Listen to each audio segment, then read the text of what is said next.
Hi, Volodymyr. Hello. How are you doing? More or less, depending on the situation, but thank you. Depending on the, How are you? I'm doing okay. Let me introduce us.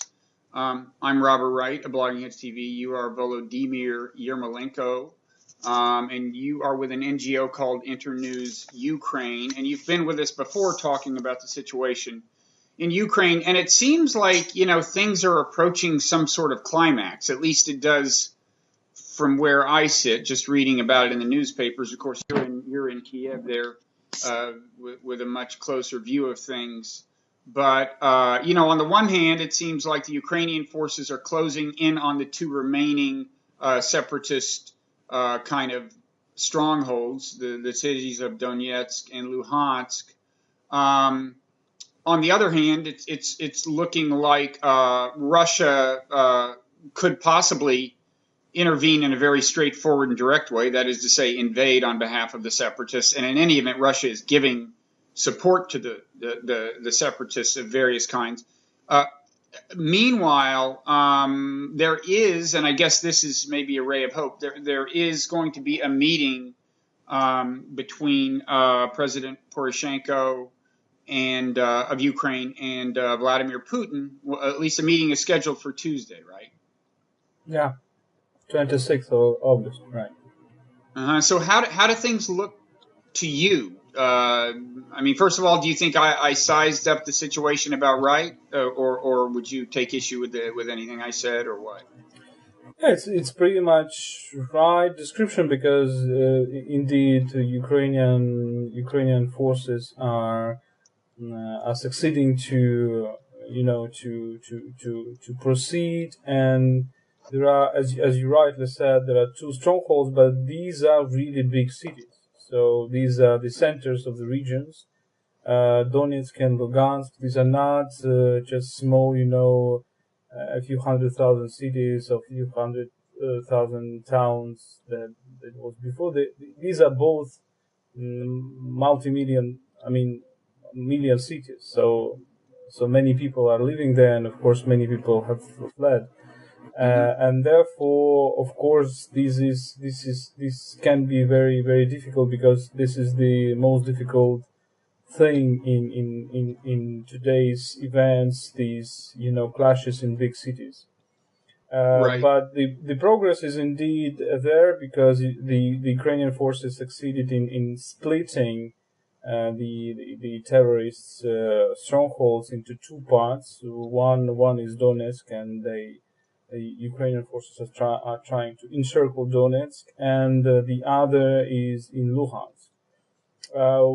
As far as Russian aggression is concerned, on the one hand, you're right that we are expecting, well, there could be a massive invasion, but on the other hand, many sources are saying that there is already invasion, and it started on 10th of August because there were many units of equipment, very heavy equipment, and armored vehicles and mortar guns and tanks and many other things that are crossing the border, because I remind that the part of the border, Ukrainian Russian border, is not controlled by Ukrainian forces.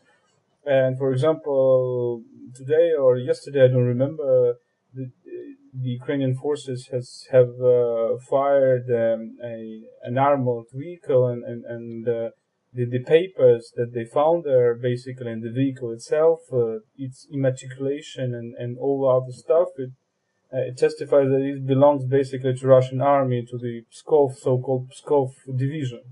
And there are many other evidence that basically it's not already the so-called insurgents that are fighting there, but the regular forces, Yeah. regular Russian Although, forces.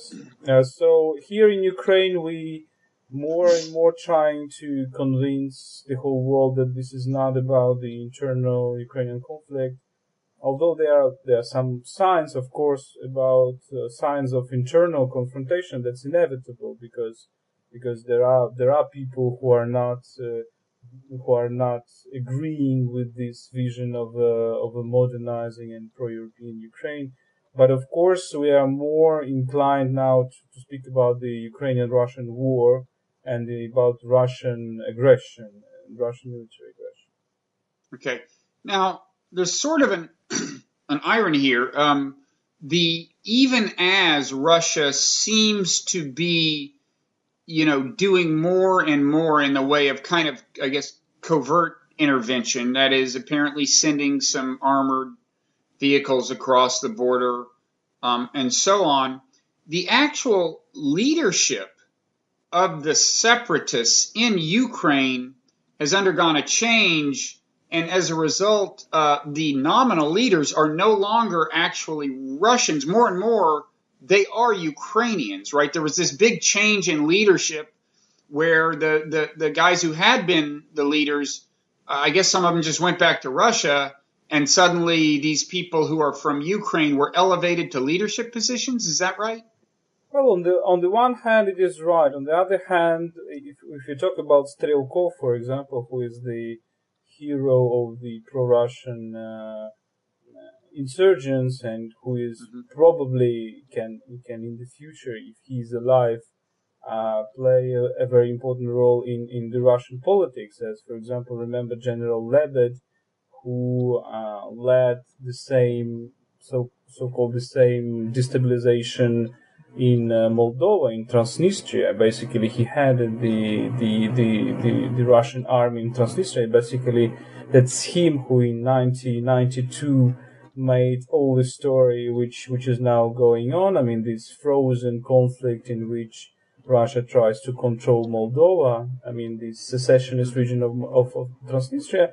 Then, if you remember the destiny of Lebed, he became a very prominent, very popular Russian politician, and then he suddenly disappeared. So suddenly he was either killed or he was dead in the air crash. So Mr. Strelkov also is very popular among the so-called patriotic Russian forces, both in Eastern Ukraine and, of course, in Russia itself. So if you take people like Eurasians, patriotics, Russian nationalists, they try to, for them, Strelkov is a kind of a saint. But nobody knows what happened with him. Nobody knows why he was removed and whether he's alive or not. So there is no information about him.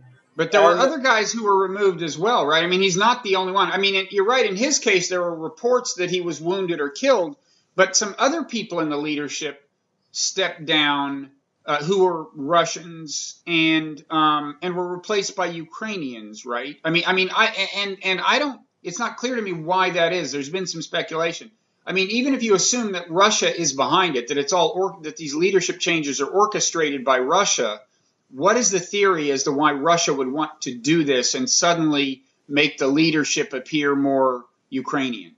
Well, I'm not sure that, in the current situation, the leadership of the so-called unrecognized republic, be it Donetsk People's Republic or Luhansk People's Republic, it doesn't really matter. I mean, political leadership has no role at all in this, because these are regions which are not functioning. These are regions which are under conflict, cut from the infrastructure, and basically criminalizing. So these figures like popular governor or minister of defense, they're not figures who are decision making figures, and they're not figures who control anything. If you follow the internet posts or some videos of these separatists, you will find that, for example, Mr. Strelkov was at least he was a kind of authority for them. So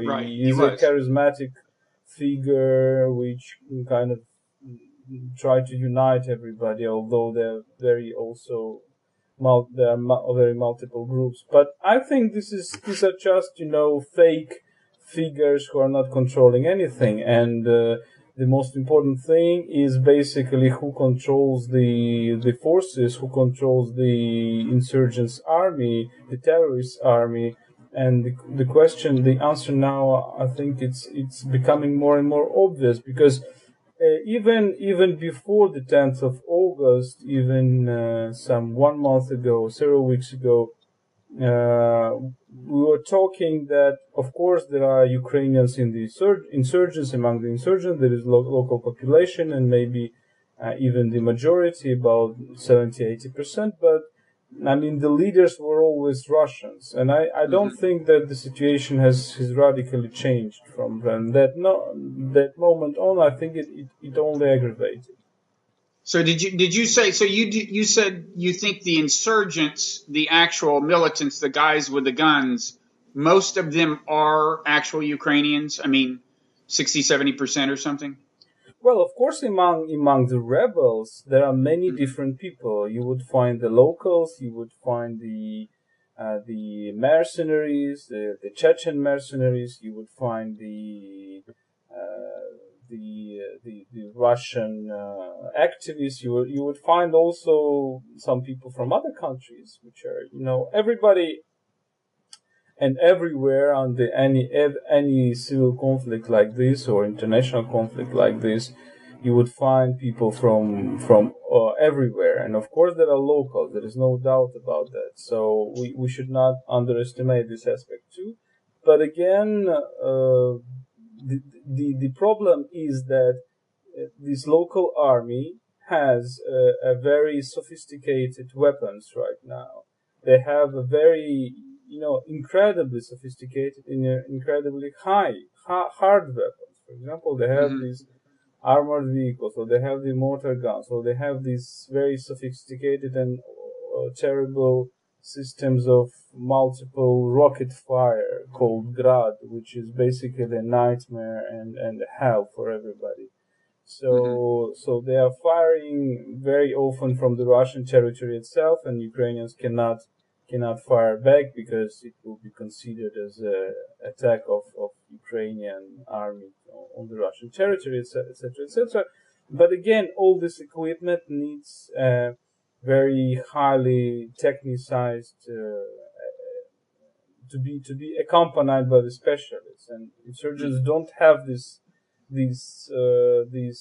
professionalism. Of course, if you watch the video of how many of them are really criminalized, some criminalized people who were just some thugs or criminals before, and they now have a mortar gun and putting mines into that and just firing to wherever they want, that in the to some buildings where they think the Ukrainian army is hiding, but in fact they can be buildings in which ordinary people are living. This is one thing, but when you have these highly sophisticated systems of air surface to air systems by which they put down planes, Ukrainian planes, and once they put down this tragic Malaysian airplane, you would understand that basically it's impossible to think that they're doing that alone. Now, on that issue of kind of the weapons available to both sides, it seems like the Ukrainian army does not have the kind of precision-guided weapons that, say, the U.S. uses or that Israel used in Gaza. So, the Ukrainian army is kind of in the position that Israel was in the sense that the people they want to kill are, in a city, so there's a civilian population around, but the Ukrainian army has much less precise weapons. I mean, they use these Grad rockets as well, right? Which are not like laser guided or anything. And just reading about this in the newspaper, it seems to me like if this goes on, it could lead to a very, very high civilian casualty toll, because I gather that what happens is like the rebels will fire a mortar or something, and then the Ukrainian army will fire a Grad rocket toward where the mortar came from. But again, especially because it's not a precision-guided weapon, they're hitting and killing civilians, right? So it just seems to me like if this goes on for very long, given the fact that, as you said, these are very large cities, even though there already are hundreds of thousands of people who have fled, it could get very, very, ugly, right? Yeah, absolutely. I agree with you, and that's what makes this whole story tragic as it is, because every day we get the news about deaths, and we understand that all these figures are probably underestimated, and probably to a very big extent underestimated. And as far as Ukrainian weaponry is concerned, of course, Ukrainian army mostly has the weapons which were, from the Soviet standards. And we are not a NATO member. Ukraine wanted to become a NATO member and to get these sophisticated and more precise weapons, but its bid was refused in 2008 and 8 due to Russia's pressure. So it's also tied with that, with the fact that the Ukrainian army was not able to modernize in these years. Mm-hmm. So, and do you agree that it's funny, on the one hand, I'm reading stories suggesting that that the movement is collapsing and that they're having a harder and harder time finding leadership, and that more and more of the rebels are just getting drunk and causing havoc, and the citizens don't like that, and so on. On the other hand, it does seem, given the difficulty the Ukrainian army faces in taking a city, and given that Russia seems to now be sending substantial hardware in on behalf of the rebels, it's starting to seem to me like this actually could, in theory, go on a really quite a long time, with more and more people dying without Russia formally invading. Do you agree? Yes, I agree, of course, and that's why nobody wants any war in Ukraine, and that's why basically, if you hear our leadership, and if you hear the statements of the president or of people from his team, they're really hoping that they're finding some way to peace, and they're making very, very high hopes on the several meetings next week. First, on this meeting in Minsk, in which Ukraine will meet, on the one hand, the European Union, on the other hand, the Eurasian Troika, so not only Russia, but also Belarus and Kazakhstan, which is also important because Belarus and Kazakhstan are now tending to have slightly different position than Russia. They can also, we hope, have some impact on Russia's position.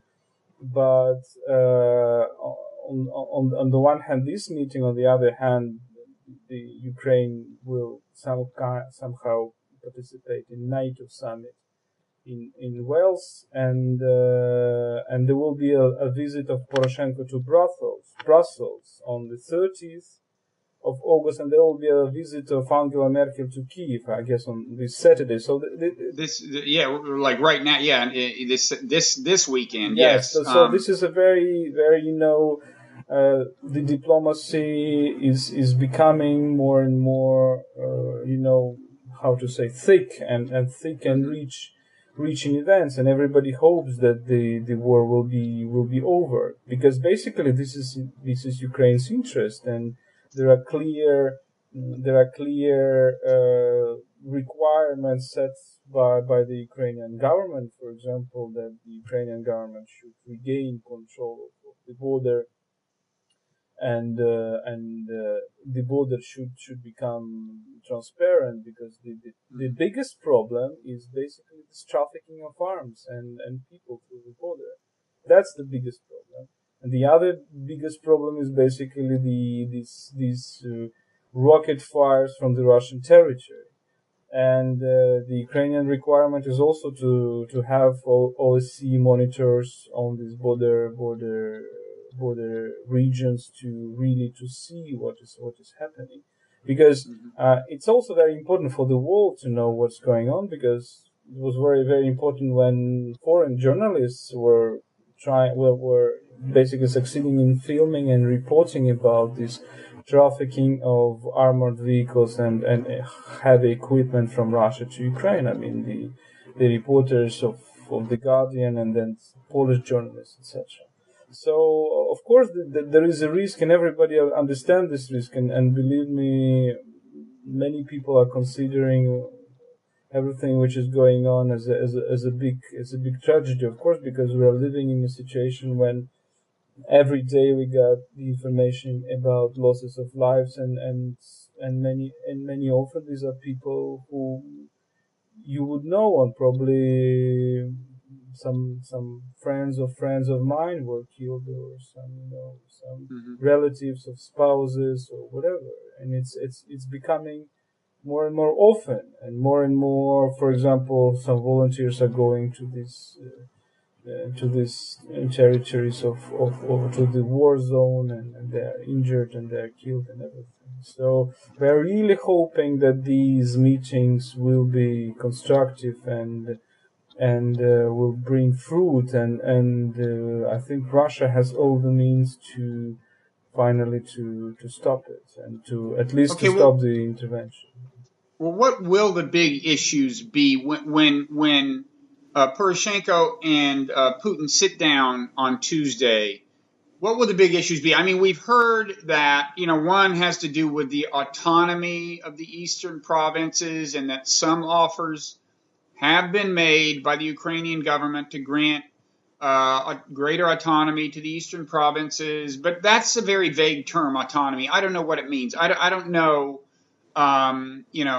what it specifically entails. So in kind of concrete terms, do you have a sense for what Ukraine is willing to offer right now, and what Putin is likely to want, and what the difference is between those two?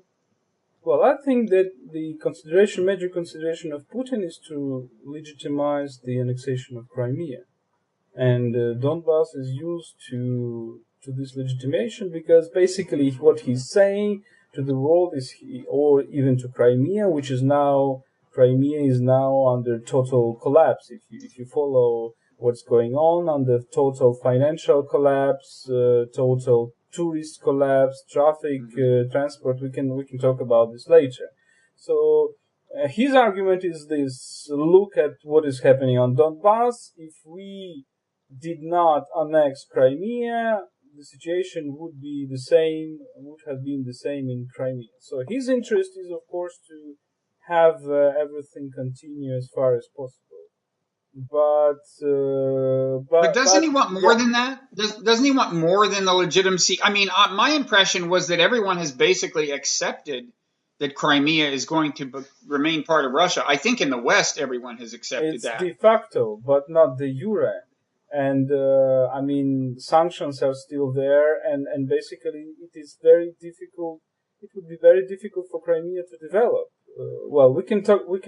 I can come back to this later, but let me finish about the Ukrainian proposal. Basically, during the inauguration, Poroshenko was saying very clear things, and he, for example, I think 1/4 of his speech was in Russian and directed to the eastern regions, and basically he was proposing the autonomy.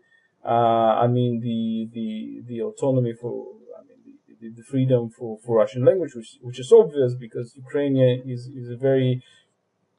a bilingual country, and there is no oppression of Russian language, and even if in Kiev or even in the western Ukraine.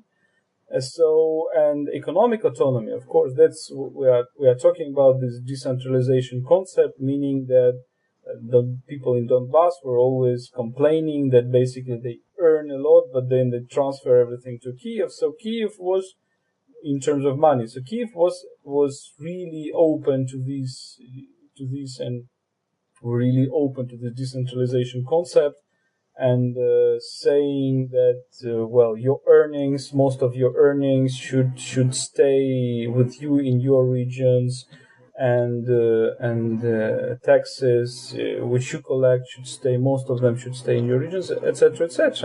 Whereas they use this vague concept of federalization without going into detail. But I always refer to the Spanish example. The Spanish example after the breakdown of Franco rule was basically an example of giving as much autonomy to the provinces, to Catalonia, to the Basque Country, to Galicia, to Valencia, to many other places. And probably you can say that this undermined to some extent the centralization of Spain, but this has given a lot incentive to development of the local cultures. Look at Catalonia, for example. Look at Valencia when they when they try to talk Valenciano and everything. And this can be example for Ukraine too, without going into separatist moves and split up of the country. Okay, so but do you think that Putin is going to want more in the way of decentralization than Kiev is willing to give? He can want more, but the problem is that this message was not heard. And I'm in contact. I was in constant contact with the journalists from that region, and they were talking. They were telling me awful things. For example, that an ordinary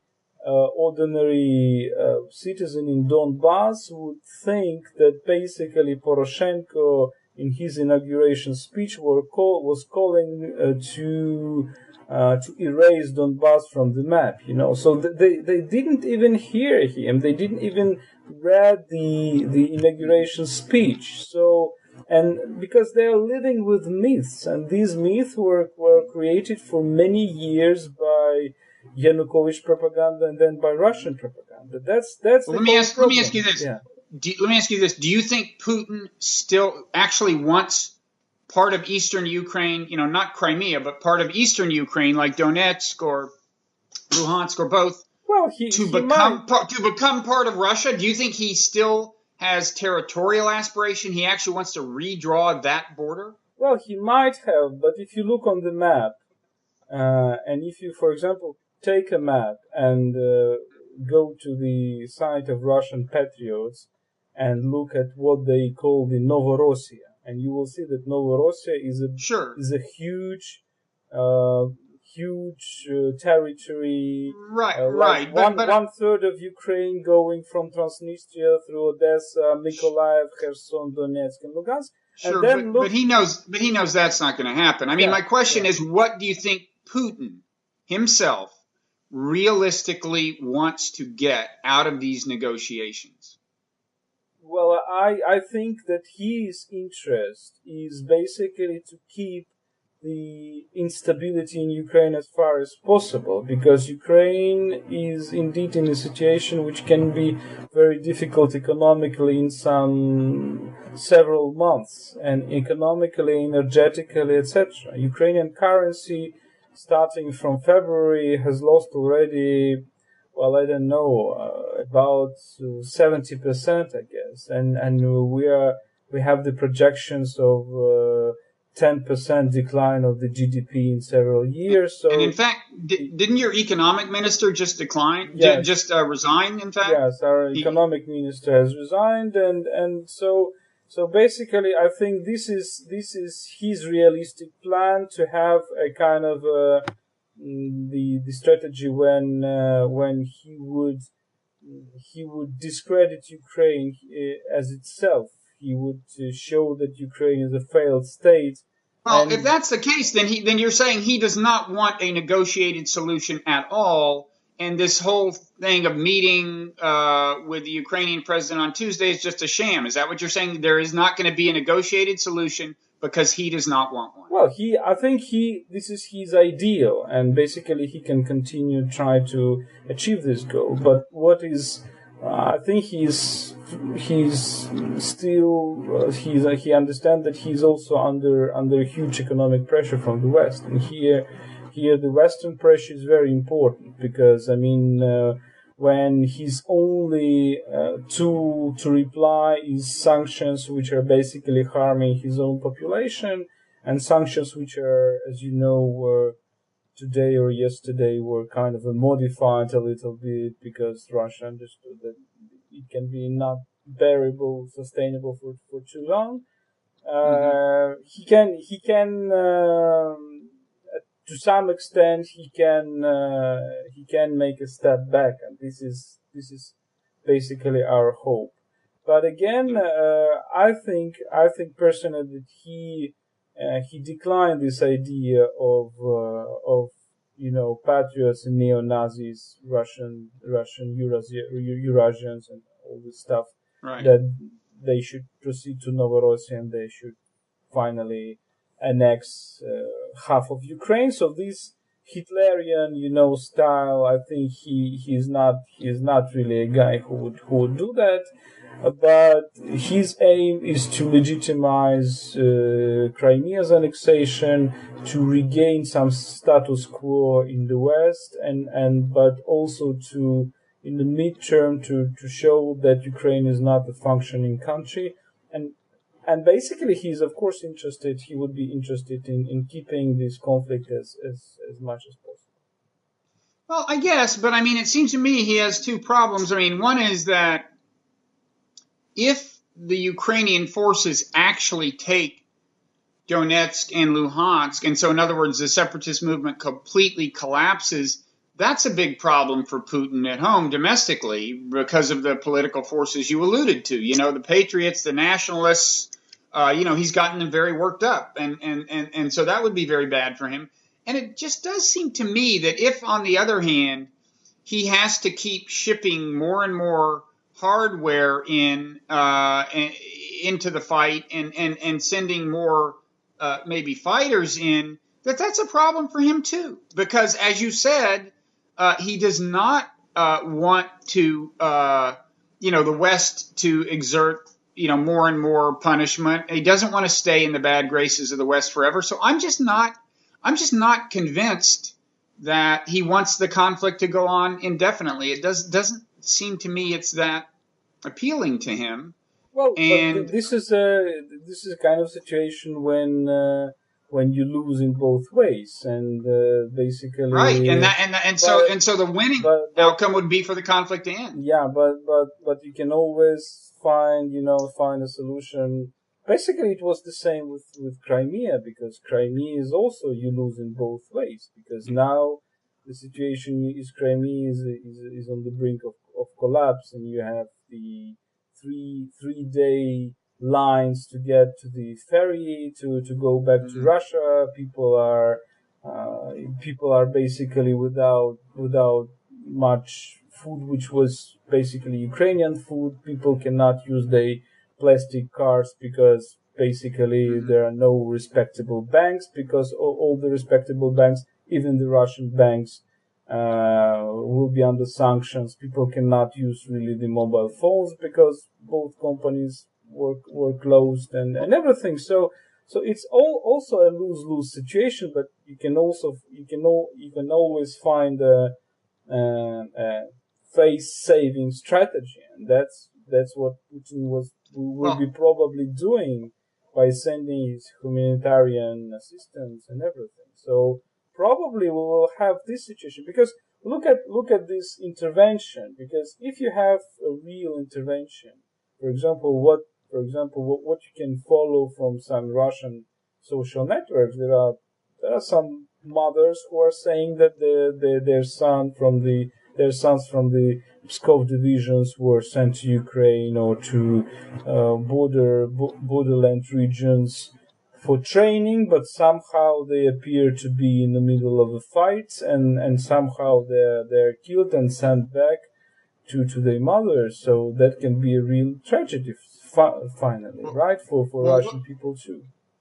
Let me ask you this: do I gather from you that you think that what Putin would like, that one of his goals is to get Ukraine to actually formally accept the annexation of Crimea, and if that happened, and if maybe others in the international community accepted the annexation of Crimea, then he would be willing to see the war in the East end with basically a victory by the Ukrainian government. In other words, he would abandon the separatists, in exchange for some greater autonomy for the region and so on. Do you think that would be enough? In other words, the formal annexation of Crimea, accepted by Ukraine, along with the extension of greater autonomy and so on, more decentralization within Ukraine. Do Do you think that would do it?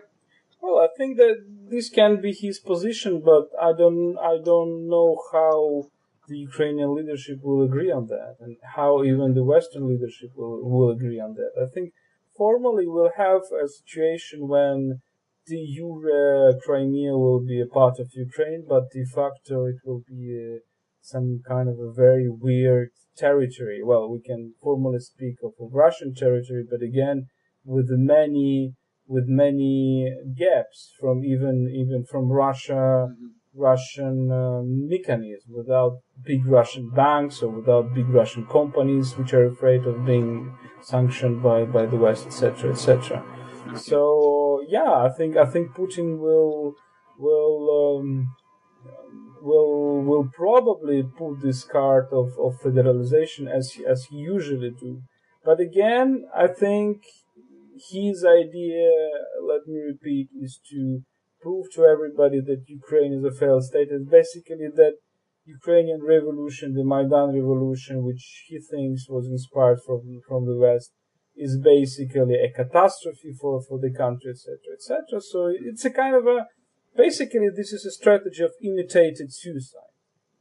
So if you want to kill somebody and then you imitate it as a suicide. That's Putin's idea, I think, for now, and it's only the consolidated action of the world and of the Western countries which can really stop him. Okay. Just one more question before we go. I gather that parliamentary elections are coming up in Ukraine before terribly long. I don't know if they're a month from now or how long it is, but it's before long, if unless I misunderstand.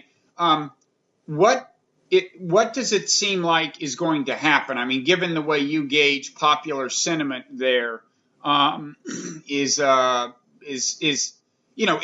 the people happy with the leadership so that Poroshenko's party might do well, or are they not happy, or what?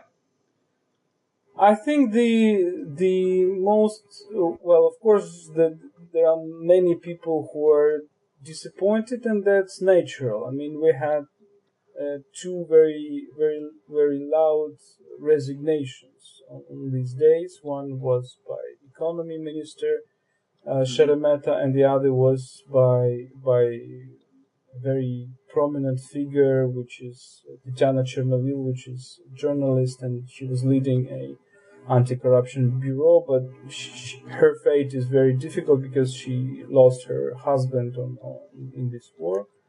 And basically these two loud resignations, but I think generally people are understanding that country needs consolidation, and the country is leading a war, and Poroshenko is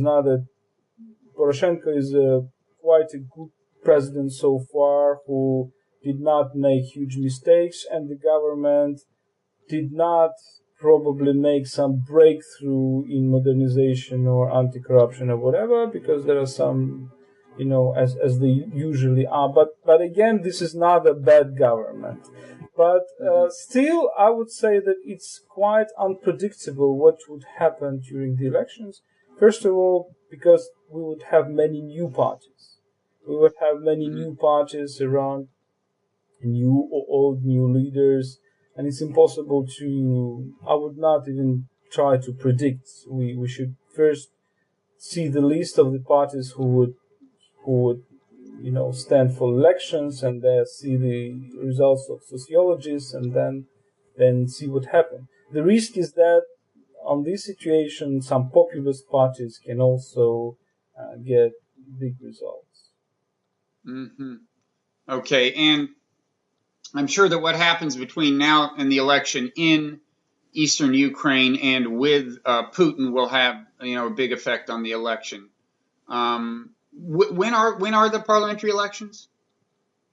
Well, they are not yet fixed because our parliament is still working, and it's quite possible that it can be dissolved on the day of independence on 24th of August, because this is 1 month from the fact when the coalition was split up. So the president has all the rights to dissolve the parliament, and depending on this, we will know whether we will have elections and when we will have the elections. Okay, so you may or may not have elections soon. Yeah, I think the elections will be held in any way in autumn.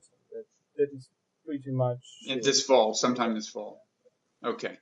All right. Well, we'll be looking forward to seeing what happens there, and we'll be paying close attention to this meeting on Tuesday. And for that matter, the other meetings you talked about. This is a big week coming up here, and I hope things go well, and that there's a way to resolve the conflict, and that maybe you'll come back and talk to us again. Yes, sure. All right. Thank you so much, Volodymyr. Thank you too. Okay. Goodbye. Bye-bye.